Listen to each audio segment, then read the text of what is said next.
Hello, maayong adlaw kaninyong tanan. Kumusta mo today? It's a long weekend today diri sa Western Australia. Na ako sa Bunbury, so still Western Australia tanang. Bago pa ko gikan sa trabaho niya, nag-decide ko nga alright, maghinlo-hinlo ko kay sa upcoming Friday.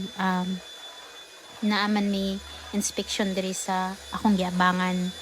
Bisan akong feelings today, it's quite heavy. Pero push na ko kong self nga mag cleaning around diri sa surroundings sa akong panimalay. Kay bisan tuod og kanang bugat atong feeling, i-push jud na nato kay para medyo malisin-lisin gamay. Unsa ba? Pero nagdaghan pa siya yung mga sagbot sa palibot, pero maybe ugma na ni after sa akong split shift kay ugma. Split shift man ako, so na ako'y time anak gamay. Pero at least makuan-kuan na ako ang trabaho in the next few days, diba?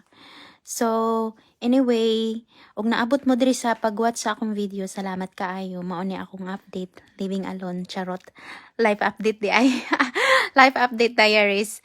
Bitaw oy amping mo, and I'll see you around. See hi. Bye.